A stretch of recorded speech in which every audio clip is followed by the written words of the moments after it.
de la actividad. Ok, bueno, pues buenas tardes nuevamente a todos, bienvenidos. Tenemos personas de México, tenemos personas de algunos otros países que nos acompañan como siempre, personas de nuestro estado de Campeche y del sureste mexicano, así como del norte. La verdad es un honor para nosotros contar con un buen amigo, gran amigo, bueno, ya lo considero un gran amigo después de los 3 días que nos conocimos. Yo creo que nos conocimos muy bien, ¿verdad? Jaime Castellanos, que nos acompaña desde el país de Ecuador. La verdad, muchas gracias, Jaime, por aceptar la invitación. ¿Sí? Un especialista en los cuidados críticos. Tengo entendido, un instructor en BLS, ACLS, ¿sí? Y pues profesor de posgrados en estas áreas. La verdad, hoy Jaime nos va a compartir su conocimiento, nos va a compartir su experiencia en lo que es el manejo de vasopresores inotrópicos en el paciente en estado de shock. Jaime, nuevamente, muchas gracias, amigo, por aceptar la invitación y pues estar con nosotros el día de hoy, acompañándonos con la Asociación de Enfermería Especializada en Cuidados Intensivos del estado de Campeche, México. Y pues realmente mi admiración para ti, realmente ahora sí lo vuelvo a recalcar, lo poco que te conocí estos días y lo poco que vi en ti, vi una persona muy profesional y con mucho conocimiento, y pues gracias a ello te tenemos el día de hoy acá. Bienvenido, Jaime, y pues adelante. Bueno, realmente agradecido por tan hermosas palabras. El cariño es mutuo. Yo, llegando a México, después de tantos años que no había vuelto a ir, pude comprobar la evolución tan importante que han tenido ustedes, ya enfermeros, doctores, especialistas en todas las ramas, con alto nivel de participación en el Congreso de AMENTI, y bueno, me dejó una grata impresión. Pero hoy estamos acá, no para hablar de mí, sino para hablar de todos nosotros y de los pacientes. Y me han encomendado una misión que empiece o de una sesión educativa para la asociación, donde forma parte mi amigo Aníbal, a quien le mando un fuerte abrazo, sobre el uso de vasopresores e inotrópicos en estado de shock. Y realmente, para no hacer una clase aburrida de solo hablar de una lámina adrenalina, una lámina norepinefrina, una lámina cualquier otra sustancia, vamos a ver un poquito los aspectos clínicos que se relacionan también con los pacientes que necesitan en un momento determinado el uso de inotrópicos. Hay estado del arte para usar los inotrópicos, evidentemente. Los enfermeros somos responsables de la preparación, la dilución, la administración de estos medicamentos, saber los efectos que producen, conocer las interacciones, cuáles son sus agonistas y sus antagonistas, y también aplicarlos en caso de emergencia. Y eso es lo que vamos a profundizar o más que todo revisar el día de hoy. En este sentido, podemos decir que vamos a trabajar con drogas vasoactivas. Y las drogas vasoactivas son aquellas sustancias capaces de modificar el tono vasomotor, produciendo un efecto vasoconstrictor o vasodilatador a nivel arterial o incluso venoso. Y estos medicamentos suelen utilizarse con la finalidad de mejorar la perfusión tisular, que va a estar comprometida posiblemente porque el paciente esté en una situación de shock, aunado a fallos en la microcirculación, y como meta final optimizar la oxigenación en aquellos tejidos más distantes donde se requiera la demanda de oxígeno. Para hablar un poco de cómo se clasifican las drogas que solemos utilizar más frecuentemente, que son las adrenérgicas, allí pueden escanear ese código QR y van a una página web donde realmente hay un mapa mental grandísimo de todas las drogas que actúan a nivel del sistema nervioso central, pero nosotros solamente vamos a tocar las que nos compete, que son las adrenérgicas, vasomotoras e inotrópicas. Entonces tenemos los medicamentos que llamamos simpaticomiméticos directos. Están las catecolaminas, Entre ellas tenemos las que producimos dentro de nuestro cuerpo, conocidas como endógenas. Las más conocidas que todos manejamos, la epinefrina, con un efecto alfa 1, alfa 2, beta 1, beta 2 y poca acción sobre los receptores beta 3. La norepinefrina también tiene un efecto alfa 1, alfa 2, beta 1 y beta 3, sin efecto sobre los beta 2. La dopamina tiene sus propios receptores dopaminérgicos 1, 2, B1 y poco efecto a nivel alfa. Otro tipo de catecolaminas que conocemos son las sintéticas. En este sentido, tenemos la isoprenalina, que es un medicamento que se ha utilizado antiguamente, sobre todo para los pacientes asmáticos, y hoy día incluso la Sociedad Americana del Corazón lo recomienda, perdón, las guías europeas, el Consejo Europeo de Reanimación lo recomiendan para tratar bradicardias sintomáticas que no respondan a epinefrina ni marcapaso transcutáneo. También el inotrópico quizás de primera línea más conocido, que es la dobutamina, que también es un medicamento que tiene efectos sobre los receptores beta 1 con poca acción sobre los alfa, y medicamentos nuevos no tan comerciales como el fenoldopan, que es un agonista selectivo también de los receptores dopaminérgicos. Por el lado de los indirectos o que no son catecolamínicos, encontramos los alfa 1 agonistas selectivos. El más conocido es la fenilefrina, que es un potente vasoconstrictor, también utilizado en el shock neurogénico y en aquellos casos que se produzca shock por compromiso anestésico. La nafazolina, la oximetazolina y la silometazolina, que son sustancias propias de las gotas nasales, vasoconstrictor que solemos utilizar. Los alfa 2 agonistas selectivos, como la clonidina, que es un medicamento que se ha usado por la hipertensión durante años, y hoy día incluso en la pandemia de COVID volvió a ser un medicamento para ser utilizado como sedante. Adicional está la praclonidina, que es una nueva clonidina con una diferencia en su fórmula, la brimidina, y la alfa-metildoc, también conocida de años. Los beta 1 selectivos, no catecolamínicos, encontramos el prenalterol, que es un broncodilatador, y los beta 2 selectivos, los broncodilatadores tradicionales como el salbutamol, la terbutalina, el salmeterol y el formoterol, entre otros. Y un simpático mimético mixto puede ser la efedrina, que también es una sustancia vegetal, que es un alcaloide muy utilizado sobre todo en las áreas de quirófano, en pacientes que hacen shock por respuesta también a la vasodilatación que producen los anestésicos. En el otro lado, encontramos los agentes inotrópicos positivos, también utilizados sobre todo en pacientes con insuficiencia cardíaca, donde los más populares son los inhibidores de la fosfodiesterasa 3.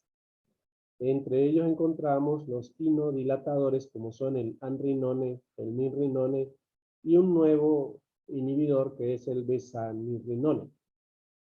Por otro lado están los calciosensibilizadores, entre los más populares el levosimendan, que es un medicamento que sí tiene mucha aplicación, el sulmazone, el simendan y el pilovendan.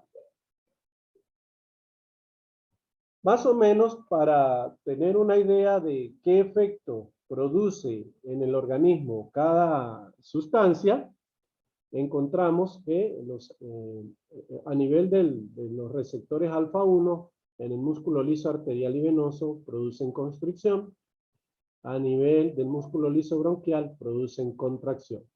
Los alfa 2 en el músculo liso arterial y venoso constricción, y los beta 2 relajación, por eso son broncodilatadores. A nivel del corazón, vemos que los receptores por excelencia son los beta 1, donde se aumenta la frecuencia, la velocidad de conducción y la contractilidad. Y en los beta 2 se produce un aumento de la frecuencia cardíaca. El músculo liso bronquial para los beta 2 va a producir relajación, vasodilatación y broncodilatación. Así es como empezamos ya a entrar en materia y tenemos que los medicamentos alfa 1 producen un control del tono vascular. Y eso lo logran produciendo vasoconstricción, aumentan el calcio intracelular y activan la fosfolipasa C, que es el que se encarga de aumentar la tensión a nivel vascular. Por ende, estos medicamentos exclusivamente son para producir una vasoconstricción importante y hacer que mejore la presión arterial cuando otros medicamentos han fallado o cuando la expansión de volumen no ha sido efectiva. Así es como tenemos los que son adrenérgicos y los no adrenérgicos. Los adrenérgicos, evidentemente, los más conocidos, la adrenalina o epinefrina, la noradrenalina, la fenilelastrina, la nafasolina y la soprenalina. Y los no adrenérgicos tenemos la tansulosina, la fentolamina, la doxazosina y la prazosina. Dentro de esto, lo más conocido es la doxazosina, que es un medicamento utilizado para tratar la hipertensión arterial en las pacientes obstétricas, pero con uso también inicial en la hipertrofia prostática. Los alfa 2 producen vasoconstricción y tienen un efecto también a nivel venoso, inhiben la liberación de insulina, forman parte de detener también la descarga de la noradrenalina e inhiben la descarga de la acetilcolina, es decir, más que todo se producen como un efecto antagónico a los alfa 1. A nivel de los alfa 2, agonistas puros o propios, la isoprenalina, que es el isuprel, la dexmedetomidina, muy conocida en las salas de cuidado intensivos, la clonidina, la tizanida, el clenbuterol y la guanfacina. Y los antagonistas de los alfa 2 serían la mirtazapina, la yohimbina, que también es una sustancia muy popular, sobre todo a nivel del ámbito de la droga que le dicen de la voluntad, y la mianserina. Luego llegamos a los receptores beta 1, que tienen efectos que aumentan específicamente a nivel del corazón el gasto cardíaco, el volumen expelido por el ventrículo, dan taquicardia, aumentan la frecuencia cardíaca, liberan la renina y entre ellos tenemos también la isoprenalina, aumentan la isoprenalina. A nivel de los beta 2, estos son específicamente de la musculatura lisa del bronquio o de los pulmones, produciendo broncodilatación y reducen el efecto, reducen el calcio iónico. Pero hay que recordar que muchas veces los efectos de los beta 2 tienen efectos secundarios como es taquicardia, ansiedad, nerviosismo y también producen cierta vasodilatación. Cuando utilizamos los vasopresores, siempre nos preguntamos cuál es la mejor fórmula para colocarlos y calcular los microgramos kilominuto o los microgramos minuto o los miligramos minuto. Y existen, estuve revisando cerca de unas 10, 12 fórmulas, pero las más sencillas, vamos a ver si podemos explicarlas. Lo primero que haríamos al tomar el medicamento es revisar su concentración. Y hay una fórmula que nos permite determinar cuántos microgramos tiene por cc ese medicamento dividido para 60 microgotas, que es una constante. Lo primero que haríamos es revisar si el medicamento viene en miligramos, multiplicamos por 1000 y ya lo pasamos a microgramos. Asimismo, en segundo lugar, vamos a determinar cuántos cc por hora le vamos a poner a la bomba de infusión para determinar el número de gotas que le vamos a poner al paciente. En ese sentido, revisamos la dosis por el peso entre la concentración. Y en tercer lugar, vamos a calcular los microgramos kilominuto, velocidad de infusión por concentración entre el peso. En este sentido, vamos a hacer un ejercicio. Si tenemos un paciente de 60 años que pesa 70 kilos y el médico le indica 0,1 microgramos kilominuto de norepinefrina, nosotros podemos diluir 3 ámpulas o ampollas en 100 ml para completar 100 o aforar 100, o podemos diluir 2 o podemos diluir 4. La concentración depende también de qué tan grave está el paciente y qué tan concentrado queremos el medicamento. Entonces, tenemos que la concentración es microgramos por cc, 60 microgotas, y llevamos los miligramos por 1000 a microgramos. Si la dosis de la norepinefrina está más o menos establecida entre 0,05 a 0,50 microgramos kilo minuto. Y 0,50 microgramos kilo minuto es una dosis alta, donde ya deberíamos de pasar a epinefrina, que sería la sustancia que podemos dar una dosis superior a la norepinefrina.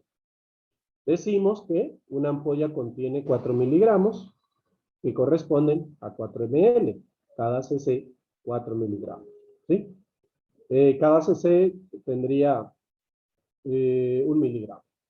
Si diluimos 3 ampollas para completar 100 en cloruro de sodio 0,9 o destrozal 5, simplemente tenemos que multiplicar 3 ampollas de norepinefrina, que equivalen cada una a 4 miligramos. En total estaremos agregando 12 miligramos.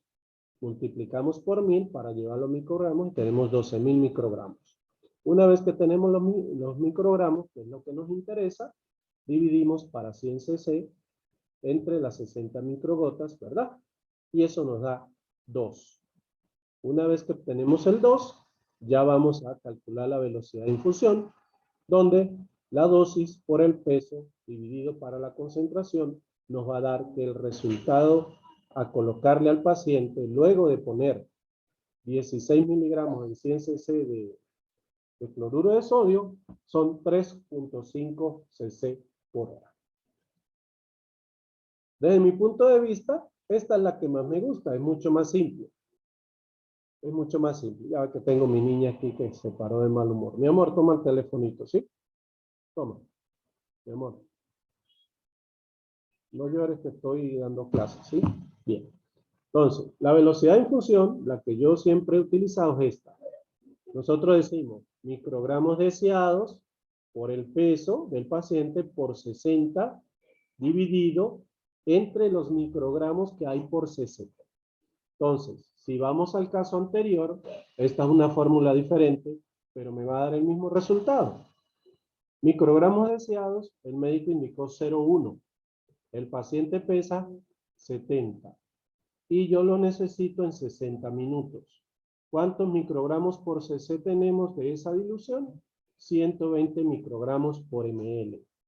Y eso nos da 3.5 cc por hora.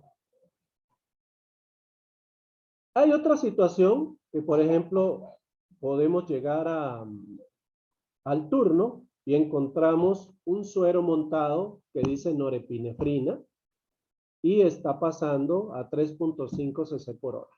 Yo quiero saber cuántos microgramos kilo minuto recibe el paciente. ¿Qué es lo primero que hago? Voy a la funda de la solución y veo la concentración.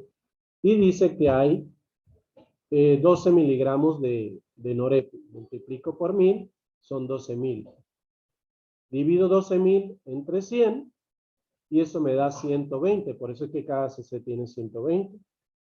Luego, los 3.5 que recibe por hora lo multiplico por 120 para saber cuántos microgramos por hora recibe el paciente. Una vez que obtengo ese valor, divido entre el peso y entre 60 minutos y obtengo la dosis que es igual a la que nos dio en la fórmula anterior, 0.1 microgramos kilo minuto. Eso sería el cálculo para los vasopresores en forma inversa y en forma directa. Preguntas que solemos escuchar. ¿Solo debo diluir la norepinefrina en suero glucosado? Realmente es una pregunta que se ha venido magnificando desde hace mucho tiempo y en algunas instituciones no hay manera de que diluyan la norepinefrina o las aminas en solución fisiológica. Sin embargo, la literatura dice que suele haber una ligera ventaja el utilizar solución glucosada para producir un efecto mayor de la norepinefrina. Sin embargo, los estudios no son concluyentes. Da igual hasta ahora, hasta que se demuestre lo contrario, usted la puede diluir tanto en glucosa como en cloruro. Segundo, puedo mezclar 2 o 3 aminas en una misma llave de 3 vías, ¿verdad? Si ya no tenemos otra opción, o en una vía central, porque los otros lumen están ocupados, ¿es posible? Sí es posible, son compatibles. Las aminas son compatibles porque tienen un pH muy parecido. Cuando el pH varía, por ejemplo, como el del bicarbonato, con estas aminas no funciona. Como el de los betabloqueantes, con estas aminas no funciona. Entonces siempre es bueno saber la compatibilidad de los medicamentos. La otra pregunta que solemos hacernos es, ¿se pueden pasar vasopresores por vía periférica? Sí, se pueden pasar y son bien tolerados. Se han hecho estudios recientes y se ha comprobado que sí es tolerable y manejable una infusión de vasopresores por vía periférica. Eso sí, una vena gruesa y una vena que sea en la flexura del codo, como la cefálica o la basílica. Ya en venas periféricas, en el torso de la mano, no se recomienda el uso de estos medicamentos. La cuarta pregunta es, ¿debo cambiar el equipo de infusión cada 24 horas? Hay protocolos donde los equipos de terapia de infusión que existen en hospitales que tienen certificaciones como de la Joint Commission, que sí lo realizan. Pero si nosotros tenemos hospitales de bajos recursos, evidentemente lo ideal sería cambiarlo cada 48 a 72 horas si no hay precipitación, si no hay cristalización y si no hay detritos, por ejemplo, de sangre o de otras sustancias en el equipo de infusión. Bien, ahora nos toca hablar sobre las situaciones que requieren el uso de vasopresores. Tradicionalmente, la patología que suele ser una de las que más ingresamos a la unidad de cuidado intensivo es el paciente en shock.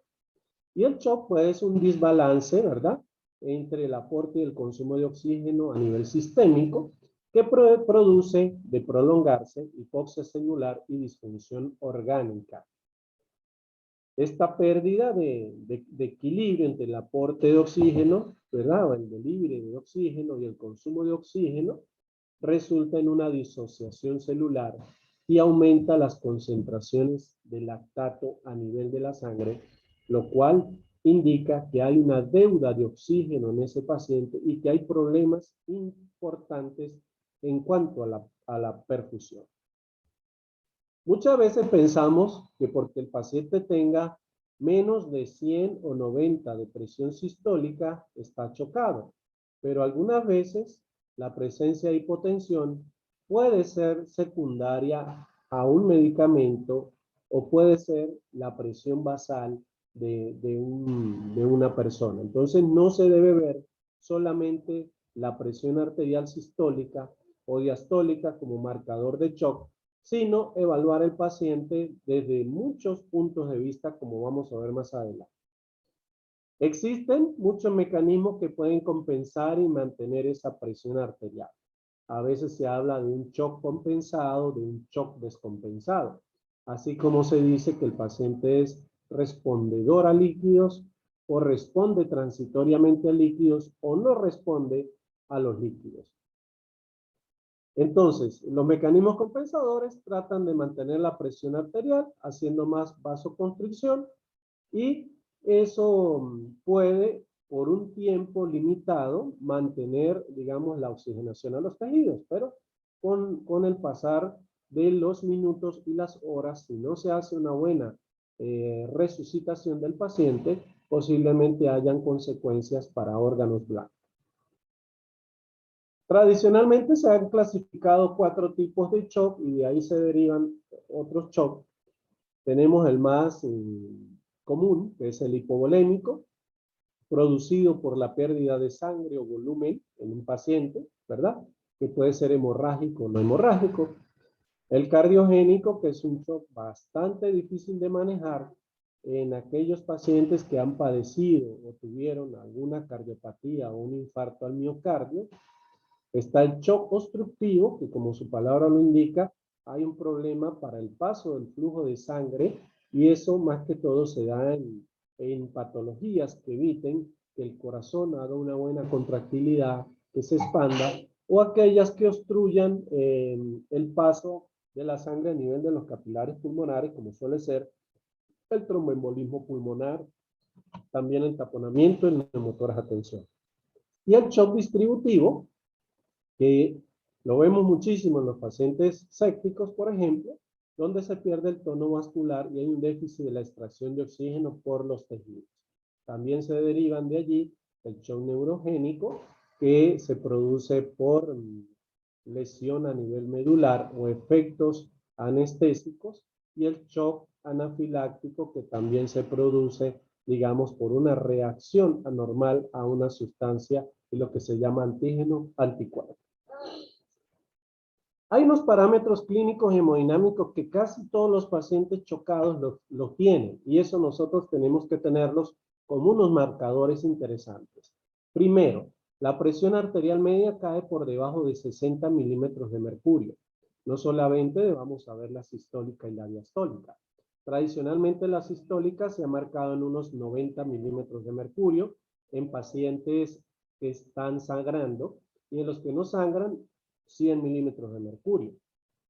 A nivel neurológico, un estado mental alterado, confuso, ansioso, un paciente que no se adapta, digamos, a la hospitalización, pudiera también ser un indicador importante. Antes de que el paciente esté taquicárdico e hipotenso, suele haber una caída del volumen urinario por debajo de 0,5 cc kilo hora, que llamamos oliguria, y muchas veces por debajo de 0,3 le decimos oliguanuria. Y si hacemos unos exámenes al paciente y evaluamos el equilibrio ácido-básico con la gasometría arterial, vamos a encontrar que tiene el lactato sérico arriba de 1.8 o 2 miliosmol y tiene una acidosis metabólica con un déficit de base bastante negativo. Y el primero que analizamos es el hipovolémico. Entonces tenemos un paciente que tiene una pérdida de sangre o una pérdida de líquido, porque también puede perder líquido por una herida abdominal. O imaginemos un abuelito que va 7 veces en una noche a evacuar al baño. Se deshidratan totalmente. Eso produce una activación de mediadores que bajan la actividad de los vasoreceptores y aumentan la de los mecanorreceptores. Aumenta la actividad del sistema nervioso. Por un lado, se segrega hormona adenocorticotrópica, aumenta la hormona antidiurética y se produce una retención de sodio y agua y aumento del cortisol. Asimismo, hay una estimulación a nivel carotidia de los senos carotidios que producen vasoconstricción, ¿verdad? Porque aquí tenemos mecanos y vasoreceptores, y eso lleva a una hipotensión con taquicardia. Por otro lado, se aumenta y se segrega la adrenalina y se activa el mecanismo renina-angiotensina-aldosterona, que también produce una retención de sodio con oliguria. Esa sería como la fisiopatología del shock hipovolémico.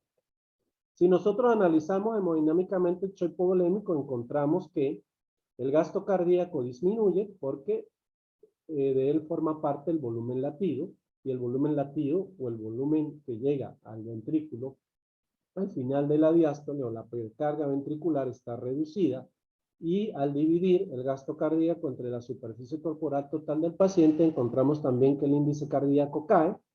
Hay una resistencia vascular sistémica, que es la diferencia entre la presión arterial media menos la PVC por 80 entre el gasto cardíaco, para calcularla directamente. Y esto me indica que la poscarga arterial, la poscarga de la aorta, ¿verdad? Está aumentada, hay bastante vasoconstricción. Encontramos una saturación venosa central disminuida.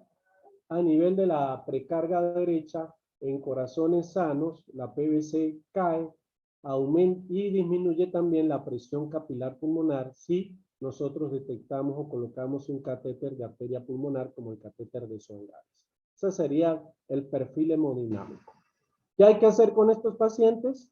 Canalizar 2 vías, ¿verdad? Hacer el ABCD, oxígeno, monitor, vía, un electrocardiograma, una radiografía de tórax y la analítica. Tomar 2 catéteres venosos gruesos y cortos, ya que la ley de Puisieux, ¿verdad?, nos dice que los catéteres gruesos y cortos permiten el paso de mayor cantidad de volumen. Evaluar qué cantidad de líquidos le vamos a colocar al paciente, pero previamente pudiéramos colocarle al paciente una línea arterial para activar la opción del monitor que se llama volumen de presión de pulso o volumen de variabilidad sistólica, y si aumenta arriba del 15% el BPP o arriba del 10% el volumen de variabilidad sistólica, ese paciente es respondedor a volumen.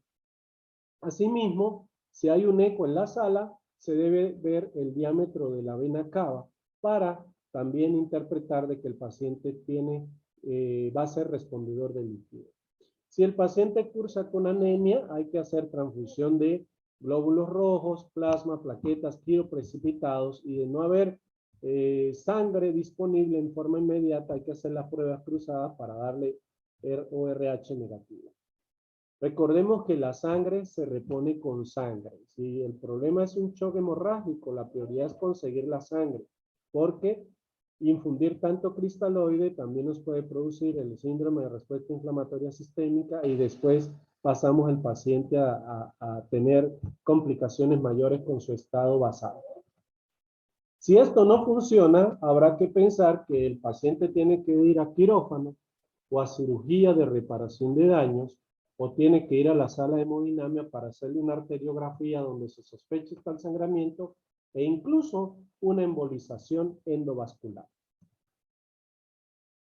A veces se nos dice que hay que colocarle solución fisiológica, pero cuando nosotros vemos y comparamos la solución de cloruro de sodio con la solución Ringer, pareciese que el Ringer fuese más fisiológica que la misma fisiológica, porque tiene potasio, tiene calcio, también tiene lactato. Lo único es que la osmolaridad es superior en la solución 0,9. ¿Qué sucede?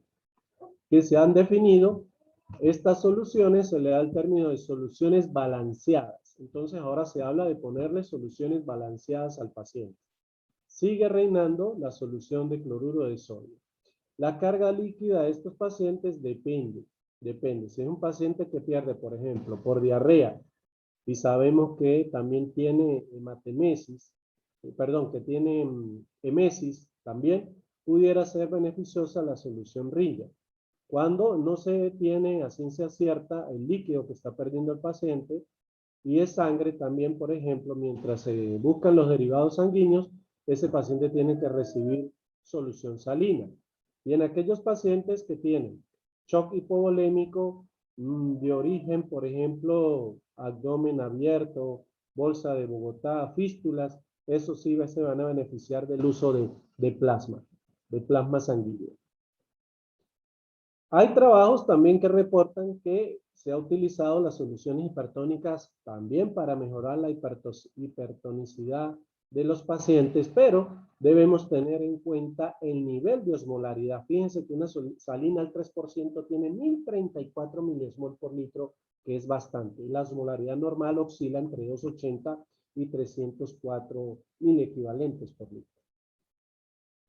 Los coloides, bueno, están los naturales, ¿verdad? Para aquellos pacientes que tengan choque hemorrágico, donde encontramos la sangre con todos sus componentes, la albúmina humana, que también la podemos tener en frascos comercial al 5, al 10, al 20%. Los almidones que están proscritos, el único que sobrevive de los almidones es la gelatina, ¿verdad? El isocel, la hemocel, solucel, pero no se pueden colocar más de 1 o 2 litros en 24 horas porque se asocian a problemas trombóticos. ¿Qué hay de nuevo? Se habla de la autotransfusión autóloga, y hay un producto que se inventó recientemente en los Estados Unidos y se llama el eritromer. El eritromer es la sangre artificial, que la están probando en animales para ser utilizada, por ejemplo, en las guerras y en los combates que suelen tener los americanos cuando conquistan, digamos, o entre comillas, liberan otros países en sus soldados y con éxito. Se habla incluso de que en menos de 5 años vamos a tener sangre artificial y que a un bajo costo, según estaba leyendo en un artículo. Si nosotros hemos hecho la reposición, si el paciente ya recibió sangre y sigue hipotenso, es hora de instalar la norepinefrina como, digamos, medicamento para un efecto alfa o beta que busca aumentar la presión arterial media. Si aún el paciente no recibe sangre y ya lleva una cantidad importante, unos 50 cc por kilo, por lo menos, de volumen por cristaloide, debemos utilizar norepinefrina para aumentar la presión arterial media y que sean irrigados órganos blancos. La dosis inicial 0,05 a 0,50 microgramos kilo minuto. Pero recordemos que es importante hacer una buena reanimación hídrica inicial en el paciente, no el vasopresor antes de la reanimación. Saliendo del hipovolémico entramos al séptico, y es que la sepsis afecta a más de 1 millón de pacientes cada año a nivel mundial y se dice que mueren más de 310.000 personas solo por esta causa. Los datos indican que aproximadamente el 15% de los pacientes sépticos entran en shock séptico, y el shock séptico es una de las entidades que más hospitalizan los médicos en cuidados intensivos. Este se va a comportar como un shock distributivo, donde hay una interacción compleja entre el patógeno y el sistema inmunológico del huésped, hay una entrada de neutrófilos, monocitos activados, liberación de mediadores inflamatorios como los leucotrienos, entre otros, vasodilatación local, lo que aumenta la permeabilidad local, y hay paso del líquido de una zona de menor presión a una zona de mayor presión, por eso es que se produce la fuga del líquido y eso produce una deshidratación también, a pesar de que las resistencias vasculares en este shock, a diferencia de las otras, están bajas, y se activan las vías de la coagulación y empiezan los problemas a nivel de la microcirculación. Las herramientas que tenemos son bastante importantes. Desde que se aprobó el QI-SOFA, ¿verdad? Los enfermeros rápidamente podemos identificar 3 indicadores en un paciente que tenga sepsis. Uno es que tenga una escala neurológica de Glasgow menor a 13 puntos, que tenga una presión sistólica menor a 100 milímetros de mercurio y que también tenga una respiración arriba de 22 por minuto. Aunado a que el paciente puede tener también hipertermia, tener la piel caliente y que nosotros detectemos que tiene un foco infeccioso. Luego está el SOFA, que es un test que requiere que el médico indique unos exámenes, ¿sí? Para ver la función renal, para ver la función cardiovascular, la función hepática, que también, digamos, son escalas altamente confiables que utilizamos en cuidado intensivo. Y es que, por ejemplo, si nosotros empezamos a ver un paciente con shock séptico, por ejemplo, que es un paciente obeso que ingresa a 40 años de edad con hábitos alcohólicos, dolor abdominal aparentemente estable, orientado en 3 planos, respira un poco rápido con abdomen doloroso, se le hacen los exámenes y ya muestra una glicemia elevada, una proteína C reactiva, una amilasa, una lipasa y unos leucocitos elevados, ¿verdad? Este paciente se le hace una gasometría arterial y encontramos que ya empieza a tener una hipoxemia leve, el bicarbonato cae, empieza a hacer una acidosis, también una acidosis, si vemos el déficit de base, va a estar con una acidosis metabólica, y el lactato en 2.1, que ya es un signo de alarma. Si el paciente se le envía a hacer un ataque de abdomen con esas amilasas, nos damos cuenta que tiene una pancreatitis, y esto generalmente es una patología que está dada por un shock séptico, el paciente se nos empieza a complicar y llega la hora de reanimar. De acuerdo digamos, a un artículo interesante que salió en junio del 2021, se decía que antes de resucitar o tratar un paciente con shock séptico, lo primero es identificar con un equipo de ecografía cuál es el fenotipo. Entonces ahora se habla de que hay 5 fenotipos para un shock séptico. El primero es un paciente que no tiene ni falla ventricular izquierda ni falla ventricular derecha y está bien resucitado. Tiene un diámetro de la vena cava normal. Segundo, el paciente que tiene disfunción ventricular izquierda, ¿verdad? Falla en la contractilidad, falla de bomba, un tiempo de velocidad aumentado, una velocidad órtica disminuida, una tasa de mortalidad se asocia a que es bastante alta. Está el paciente que está hipercinético, ¿sí? Que se comporta como un shock hiperdinámico, como se le suele decir caliente, que no tiene respuesta a los líquidos. Está el paciente con una insuficiencia o falla ventricular derecha, que es posiblemente el que ha recibido mucho líquido o fue traído del ambulatorio al primer nivel y llega al tercer nivel ya bastante dilatado, expandido, sigue hipotenso y tiene una PVC elevada, con insuficiencia ventricular derecha. Y luego está el paciente que a pesar de la resucitación sigue hipovolémico y que todavía está diciendo, estoy mal resucitado, necesito mucho más volumen. Eso permite tratar al paciente en 5 grandes estadios o fenotipos. Un paciente séptico, el algoritmo universal de la guía de la supervivencia de la sepsis, encontramos que es un paciente que inmediatamente se le hace el acceso vascular, se le toma una muestra de sangre para cultivo, una vez que se rotulan los 2 frascos de hemocultivo, se le coloca el antibiótico indicado manejado por protocolo e inmediatamente se le va a poner el volumen, y el volumen en esas primeras 2 horas pueden ser 30 cc por kilo, pero hay que tener en cuenta que le vamos a colocar son bolos de líquido, aproximadamente de 4 cc por kilo, y vamos viendo respuesta. Por ejemplo, un paciente que pese 80 kilos, sería 4 por 8, 32, cerca de 300, 350 cc, y se va viendo la respuesta del paciente. ¿Cuál es la respuesta? Que suba la presión media y que el paciente empiece a orinar, ¿verdad? Que aumente por arriba de 0,5 cc kilo hora el gasto urinario. Asimismo, hay que hacerle los exámenes de laboratorio, como son la bioquímica, la gasometría arterial, la hematología completa de este paciente, la procalcitonina para ver si hay el foco infeccioso, medirle la PVC. No, que la PVC no sirve realmente, si no tenemos más en nuestro hospital para valorar la parte, digamos, de la precarga del paciente, pues tenemos que utilizar la PVC. Si la podemos medir, la medimos.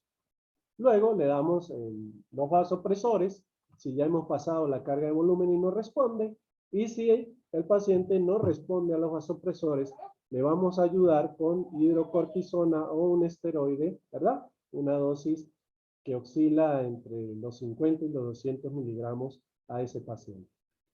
Vemos que la saturación venosa central, si es menor a 70, posiblemente el paciente necesite y coincida con que tiene el hematocrito bajo, hay que aumentarlo arriba de 30 y mejorar, optimizar el transporte como es la hemoglobina. Posiblemente haya que ponerle dobutamina, ¿verdad? Como inotrópico y verificar que la presión media esté arriba de 65, la saturación arriba de 90 y el gasto urinario arriba de 0,5 cc por hora.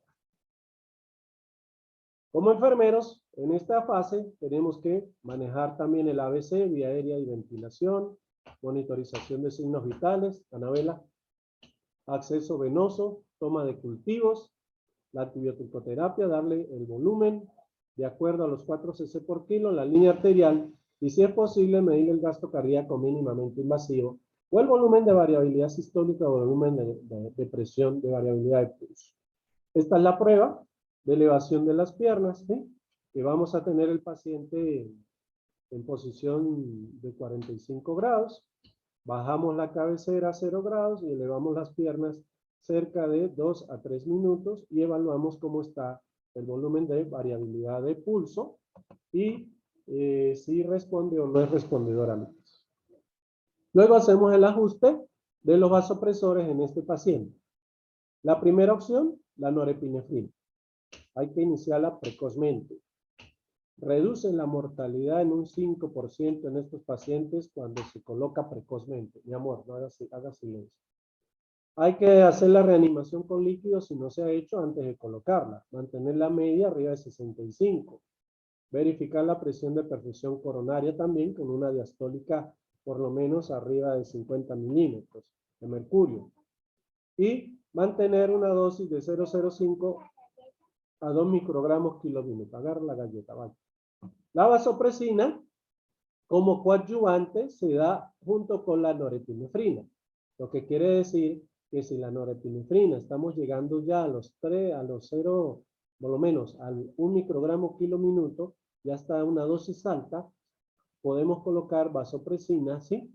Para en 40, allá mi amor Alfonso, 40 unidades de vasopresina, 200 cc al fondo, allá en la cestita. A ver, un minutico porque mi hija me...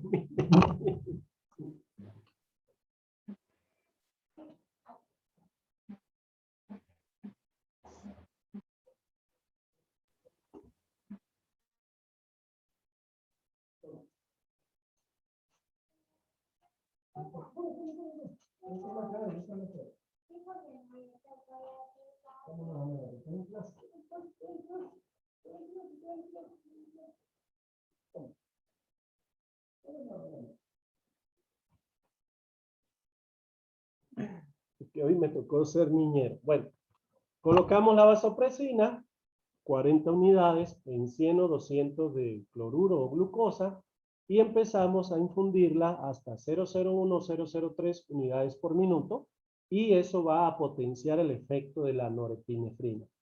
También, de la norepinefrina. Si la norepinefrina se alcanza a la dosis máxima, depende también de su hospital, donde hay una vasoconstricción excesiva, posiblemente haya que utilizar epinefrina en infusión. Nosotros solemos hacer una prueba de epinefrina. 1 miligramo lo llevamos a 20 ml, descartamos 19, tomamos 10 y de esos 10 le ponemos al paciente 1 o 2 ml y eso vemos la respuesta. Si el paciente aumenta, incrementa la presión arterial, sí le montamos nosotros la infusión de epinefrina. O sea que va a ser un paciente respondedor. Solemos hacerle, le llamamos la prima.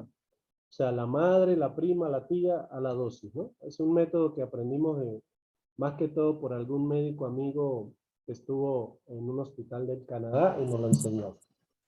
Lo otro es que generalmente ya cuando el paciente necesita mejorar la contractilidad, como tiene comprometida la resistencia vascular sistémica, el inotrópico con efecto alfa y beta 1 de primera línea por elección sigue siendo la dobutamina, muy utilizada hasta los momentos a dosis de 2 a 20 microgramos kilominuto. Suele ser arritmogénico, tener mucho cuidado con este medicamento y suele precipitarse cuando dura más de 24 horas. Este sí se recomienda hacer restitución y cambio.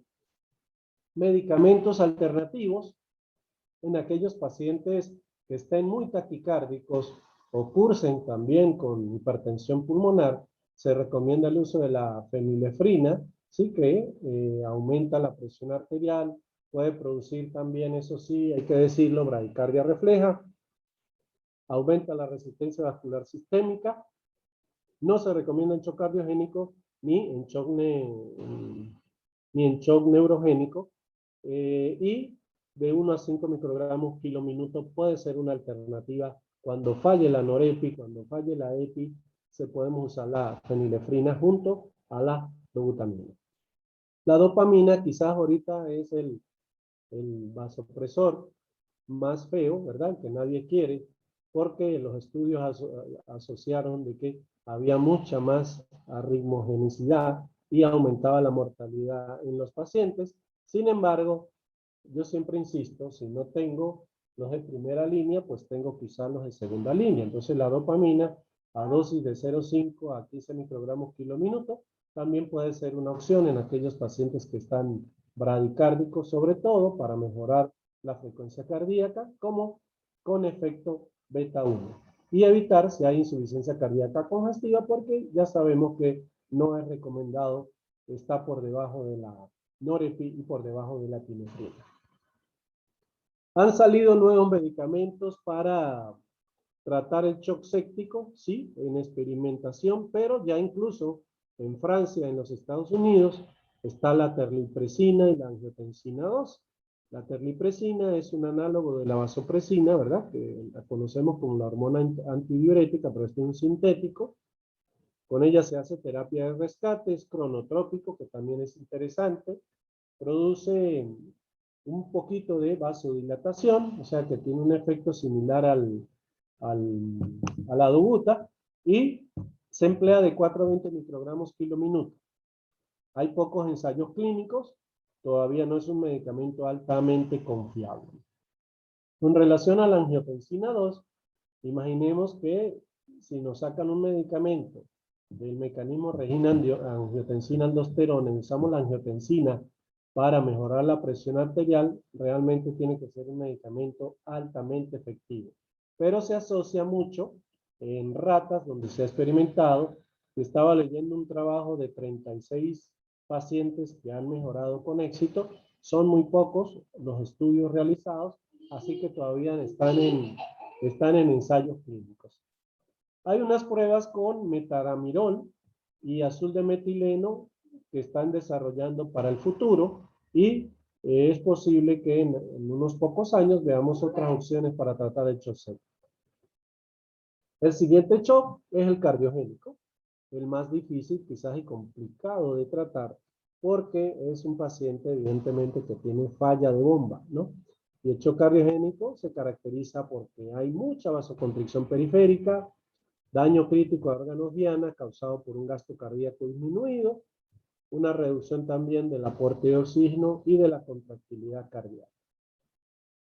Cuando estos pacientes tienen disfunción miocárdica, esta puede ser sistólica o diastólica. Cuando es sistólica, hay una caída por la insuficiencia y la incapacidad del corazón de bombear sangre a todos los órganos, hay una caída del volumen cardíaco, hay una caída del volumen de eyección. Esto lleva la perfusión sistémica acá, llevando a una vasoconstricción compensatoria y una retención hídrica, similar a todos los tipos de shock, donde se activa el mecanismo renina-angiotensina-aldosterona, la retención de sodio y agua, y eso lleva a una disfunción miocárdica progresiva, a una sobrecarga del corazón, porque no es capaz de manejar bien su volumen de líquido, produciendo la muerte. Por el lado de la disfunción diastólica, aparece un aumento de la presión diastólica final del ventrículo izquierdo, se aumenta la congestión pulmonar, incluso esto produce edema agudo de pulmón, hipertensión pulmonar, llevando a un mecanismo de hipoxemia, uno de los mecanismos de hipoxemia ya descrito, que produce isquemia, y la isquemia lleva a disfunción miocárdica progresiva y a la muerte. Y eso termina siendo un algoritmo que se llama algoritmo en espiral de la insuficiencia cardíaca o de la falla cardíaca. Si revisamos un paciente en shock cardiogénico, ¿qué es lo que vamos a encontrar hemodinámicamente? Que su gasto cardíaco y su índice cardíaco están disminuidos, por el volumen latido está disminuido, la resistencia, perdón, el volumen latido puede estar disminuido, aumentado, pero la frecuencia cardíaca puede estar alta, puede estar baja, porque si está compensando, sube, y en pacientes que ya el corazón no le da más, se quedan con frecuencias bajas. Hay aumento de la resistencia vascular sistémica, que es la poscarga, cae la saturación venosa central de oxígeno, ¿verdad? Por la alta extracción, aumenta la presión venosa central, también aumenta la presión de oclusión de arteria pulmonar o cuña, es decir, que tenemos congestión del lado derecho y del lado izquierdo. Algunas veces es sola de un lado o del otro, depende de la insuficiencia, si es ventricular derecho o ventricular izquierdo. Pero es importante identificarla. Fíjense, este artículo está fresquito. Creo que esta semana lo leí. Está de agosto 2021. Estamos en agosto, ¿verdad? Salió en el Current Opinion and Critical Care, donde nos dicen, aquí les damos el ABCD de los primeros minutos cuando usted esté frente a un paciente con shock cardiogénico. Y nos desglosa así como el ACL, como el ATLS. A, asegure la vía aérea. Tenga en cuenta que si el paciente tiene deterioro neurológico, ¿sí? Debe intubarlo. Pero tenga también presente que muchas veces el paciente cardiópata se beneficia más de la ventilación no invasiva con CPAP, ¿verdad? Con PIP. Entonces le ayuda mucho para el edema pulmonar. Pero el paciente tiene que estar colaborador, consciente, y que nosotros veamos que de verdad mejora la mecánica respiratoria. Pero si el paciente empieza a tener deterioro neurológico y falla del estado de conciencia, falla de bomba, entre otros, es preferible que ese paciente se intube. Prohibido utilizar midazolam para sedarlo, remifentanilo, diazepam. Fíjense que ellos recomiendan utilizar como inductores medicamentos que no afecten la función de bomba, ketamina o etomidato. Donde no hay etomidato, posiblemente se haya ketamina, que suele haber en todos los quirófanos y en las salas de cuidado intensivo. Y antes de intubar a ese paciente, por favor, sí, mi amor, ya lo vi. Por favor, colóquele vasopresor. Vasopresor. Mejore la presión, porque tan pronto usted coloque presión positiva, va a tener reducción de la precarga y usted le va a producir más disfunción ventricular a ese paciente. Y la intubación va a ser más un problema que una solución. Entonces, siempre que se intube un paciente, hay que con shock cardiogénico, hay que manejarle el soporte vasopresor previamente, que vaya con la mejor presión arterial media y la mejor presión arterial antes de la intubación. La letra B. Si lo intuba, ventílelo con bajo volumen. Si lo intuba, seleccione, personalice el nivel de PIP. No lo haga adrede, ¿verdad? Evalúe si el PIP le reduce la hemodinamia, si le produce más falla de bomba. Si no lo intubó, use la ventilación no invasiva, si hay falla al ventrículo izquierdo. Evalúe cómo está la radiografía de tórax para descartar edema agudo de pulmón. Use la ecosonografía para ver y buscar líneas B pulmonares y también revisar si hay falla o no de bomba, de izquierda a derecha, o hay falla válvula. La letra C, que en otra se refiere a la circulación, habla de que, evidentemente, se requieren 2 accesos venosos. Ojo, a pesar de ser un paciente en shock cardiogénico, es posible que también tenga déficit de volumen de líquidos, solo de hasta 250 cc por bolo. Se puede dar 150 y luego dar 100. Y ve la respuesta del paciente, que hay que ser muy conservador. Estos pacientes en shock cardiogénico no se les debe colocar una solución de mantenimiento negativo.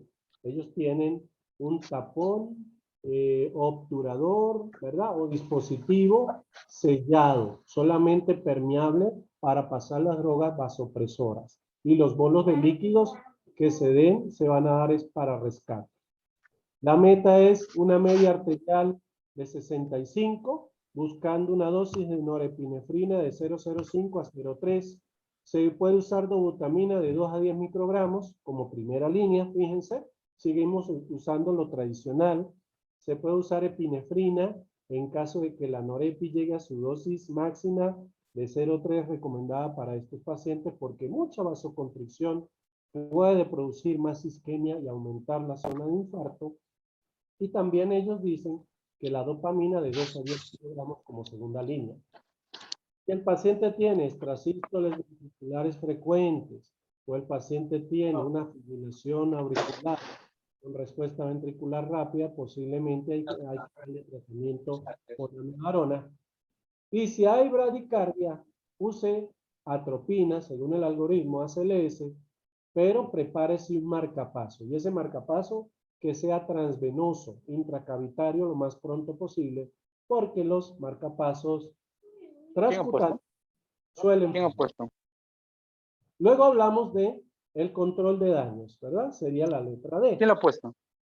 Se debe garantizar un buen gasto urinario, mejorar el estado de acidosis del paciente, disminuir los niveles de lactato, hay que ver cómo está la hemoglobina, cómo está la oxigenación, cómo está la perfusión, el llenado capilar, evitar la nefrotoxicidad con algunos medicamentos, corregir las alteraciones del potasio sobre todo, tratar la acidosis si es posible y requiere bicarbonato, y si sospecha de que el paciente tiene una sepsis, administre antibióticos. Finalmente nos dice, bueno, evalúe también la parte cardíaca, haga un electroencefalograma de 2 derivaciones, tome troponinas, una coronariografía y revascularice o coloque los stents que sean necesarios, un ecocardio, que ya habíamos hablado de él, pero en este caso para descartar taponamiento o daño de la válvula, la ecosonografía pulmonar y cardíaca, una línea arterial. El catéter de arteria pulmonar sí está recomendado acá por encima del pico y de la plataforma EB1000. Y finalmente, si el paciente es candidato, ¿verdad?, a ser seleccionado, puede colocarse en la circulación extracorpórea mediante el ECMO, ¿verdad? Que sería, digamos, la terapia final. Más o menos para mencionarles, acá en el Ecuador, la terapia con ECMO puede llegar a costar $70,000, una casa completa. Bien. Importante tener en cuenta que un paciente con shock cardiogénico es un paciente que, a pesar de que sabemos que tenemos que restringirle los líquidos, puede tener una hipovolemia absoluta o relativa. Entonces es importante hacerle también la maniobra de elevación de las piernas y medirle el volumen de variabilidad sistólica. Fíjense que el cuadro es muy expreso y por acá me habla de que haga el reto de fluidos de 3 a 4 cc por kilo en pacientes que no tienen sobredosis de volumen.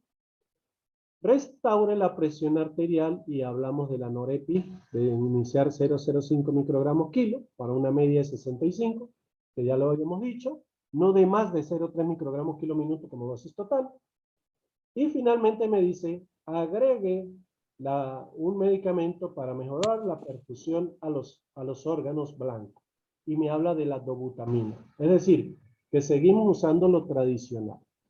Si usted requiere, puede utilizar hasta 4 drogas. Use dopamina 2 a 10 microgramos y use epinefrina 0,02-0,01 en este paciente. Esos pacientes también pueden tener finalmente estos 3 medicamentos al unísono. Pueden tener norepi, dobuta y epinefrina, pero también se le puede agregar vasopresina, que sabemos que la vasopresina no produce arritmias, que la vasopresina también mejora la resistencia vascular sistémica y es un coadyuvante de la norepinefrina. Uno de los medicamentos bandera en estos pacientes, cuando hacen un shock a alta resistencia que no responde y no responde el paciente y no responde, es utilizar un inodilatador como el levosimendan de 8 a 24 microgramos kilo minuto en aquellos pacientes con insuficiencia cardíaca con alta resistencia vascular sistémica y alta resistencia pulmonar.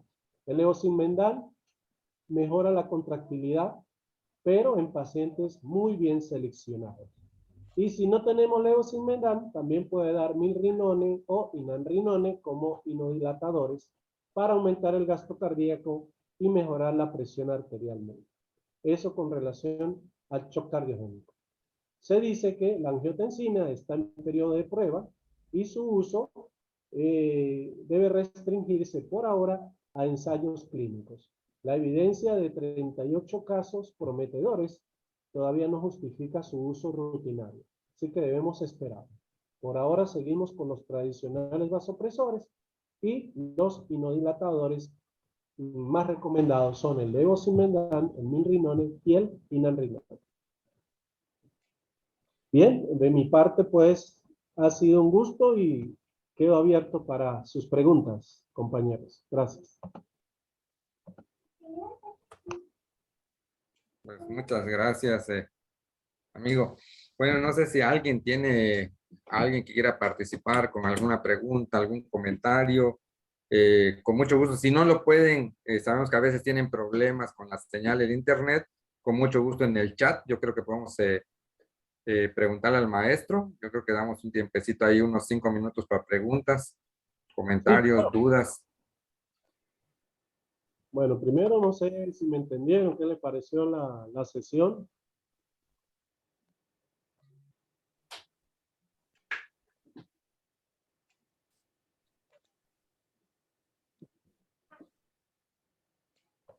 Licenciado Jaime, Hola, hermano. ¿cómo está? Es Jackson López. Ah, le mando un abrazo. Bien, licenciado, una pregunta. Cuando usted habló creo que también le hicieron esta pregunta, del shock cardiogénico, pues, dice que no, si se requiere intubar, dice que no usar midazolam, ¿por qué no? El midazolam es una benzodiazepina que puede producir hipotensión arterial y esa hipotensión arterial va a empeorar la insuficiencia cardíaca del paciente.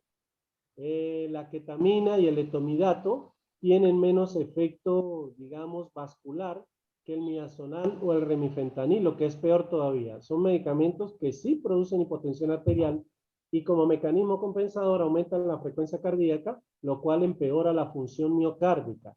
Entonces, como decimos habitualmente, hay que buscar, digamos, los medicamentos que menos daño le hagan al paciente. Ah, Y ok, ya entiendo ahora sí. Gracias, licenciado. en este momento lo mejor es usar ketamina como inductor y también utilizar, o se puede utilizar etomidato. Es un sedante nuevo, prácticamente tiene unos 5 o 6 años en el mercado. Ah, ok, gracias, licenciado.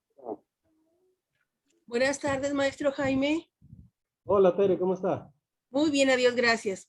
Una pregunta, ¿alguna experiencia que nos comparta sobre el uso de dispositivos mecánicos en su hospital? Bueno, en mi hospital, yo estoy en un hospital donde no tenemos cirugía cardiovascular. Ok.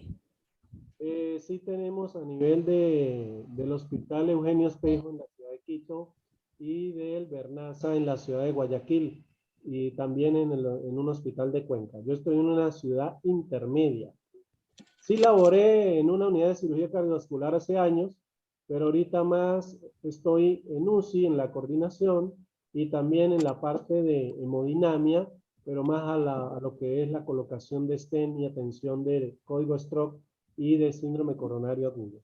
Pero los pacientes con asistencia ventricular mecánica están prácticamente centralizados en las ciudades grandes del Ecuador.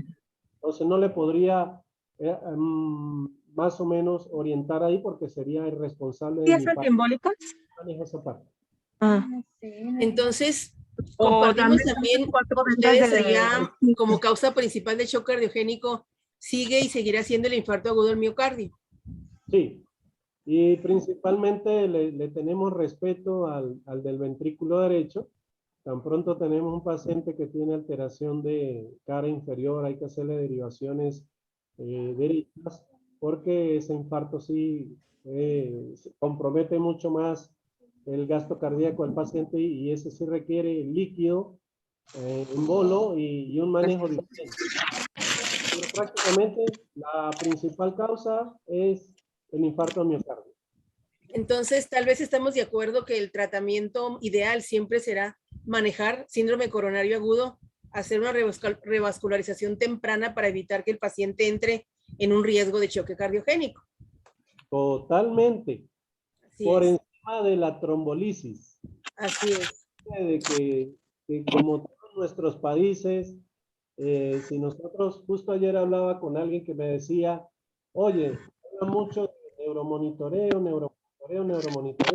solamente el 30% de los hospitales del mundo puede hacer neuromonitoreo. ¿Qué hacemos con el 70% restante? Igual pasa acá. usted puede tener un paciente que tenga una clínica de un infarto en este momento.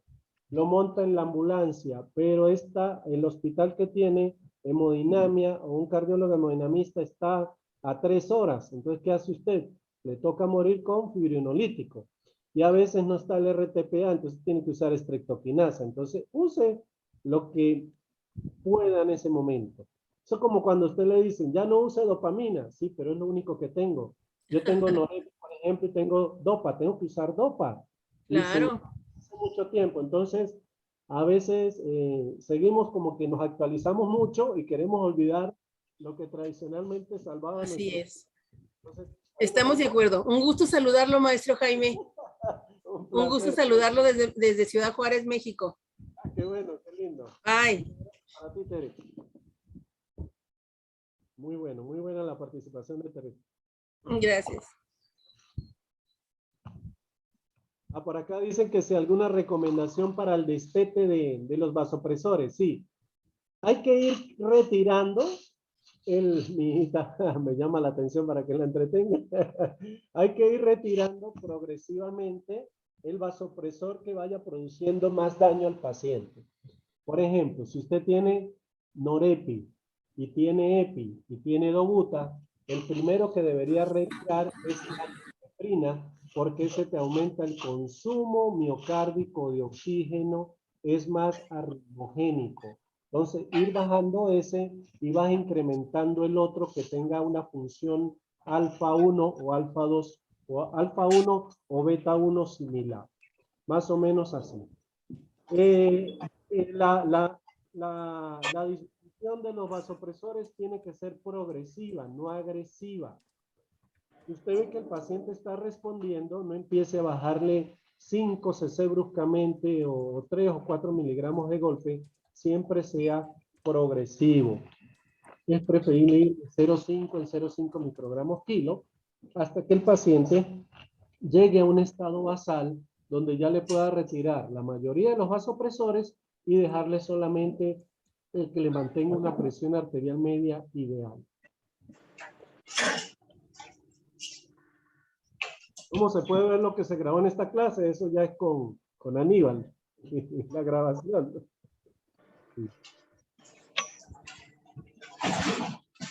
Ok. No sé si alguien más tiene alguna pregunta, comentario, dudas para el maestro Jaime. El uso de las aminas por las 3 vías. Bueno, si usted no tiene, supongamos que tiene una vía periférica. No hay cama en UCI, ¿verdad? Por ahora no le han puesto la vía central al paciente, pero el paciente tiene que colocarse triple terapia vasopresora. Usted puede montar por ahí la Norepi, puede montar la Dobuta y puede montar la epinefrina. A dosis específicas, que la molécula del producto, aunque se mezcla con la otra, ella logra separarse. La estabilidad del pH, que es similar, no va a producir alteración de los medicamentos. Pero si usted liga o coloca, por ejemplo, una dosis de bicarbonato con una amina, sí va a producir una inactivación de la amina. Entonces tenga mucho cuidado con eso. Tampoco puede usar amiodarona con este tipo de medicamentos ni beta bloqueantes. Siempre es bueno revisar en la página web de farmacología las interacciones de los vasopresores con otras sustancias, porque son bastantes, sobre todo los medicamentos antifúngicos, como el vasopresor, entre otros, la anfotericina B también presenta mucho efecto con las aminas. Entonces, específicamente.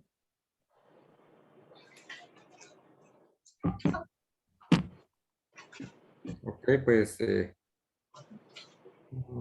ok, hay otra pregunta en el chat. Vamos a ver. A la recitación de líquidos, usted manejó cloruro al 0,9. Solo que esta solución no es tan fisiológica y puede ocasionar alteración. Sí, se habla de que el cloruro fisiológico, ojo, pequeñas cargas son seguras. Cuando usted es muy agresivo, póngale 1 litro, póngale medio litro, usted puede producir cloremia y puede producir síndrome de respuesta inflamatoria sistémica.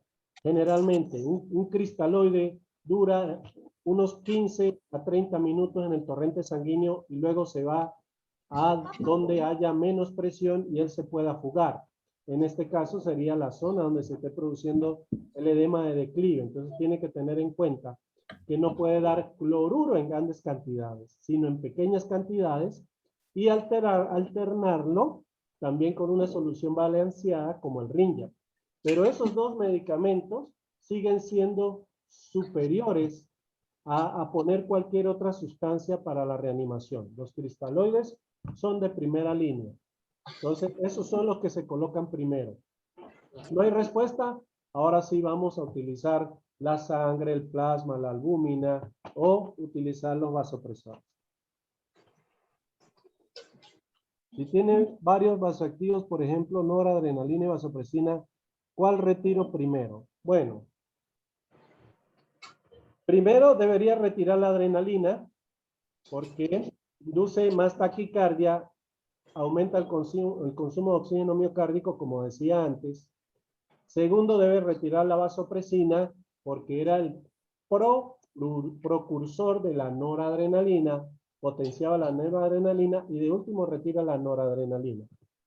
Si usted llegó, por ejemplo, a noradrenalina 0,5 microgramos kilo minuto, que es la dosis máxima, y tiene la epinefrina en un rango seguro, 0,5 microgramos kilo minuto, por ejemplo, ahí sí retira es la norepinefrina. Eso depende cuál medicamento esté llegando a su tope, porque después de su dosis máxima, usted lo que hace es vasoconstricción permanente y continua. Y eso también puede producir isquemia a nivel vascular, como solemos ver, por ejemplo, en los dedos gangrenosos, las uñas que se le pueden caer a los pacientes en algunos casos. Y si eso pasara, si un paciente tiene necrosis en los miembros y los dedos a nivel de las uñas, hay que colocarle fentanilo alfa 2 para inhibir el efecto del alfa 2. Se puede hacer. No sé si hay más preguntas. Ok, Jaime. Pues realmente te agradecemos mucho, realmente tu participación realmente muy completo. Yo creo que como siempre, ahora sí que compartiendo conocimientos y experiencias siempre ha sido mi frase de decirlo, ¿no? Y realmente qué mejor que hacerlo aparte en nuestro país con otros países invitados, ¿verdad? Pues realmente Está lloviendo, ¿verdad? te agradecemos mucho, Jaime, tu invitación, tu aceptación a esta plática el día de hoy. Y pues te felicito porque pues estar ahí, ahora sí que como tú dijiste, de niñero, pues bastante difícil. Lo que sucede es que mi otro hijo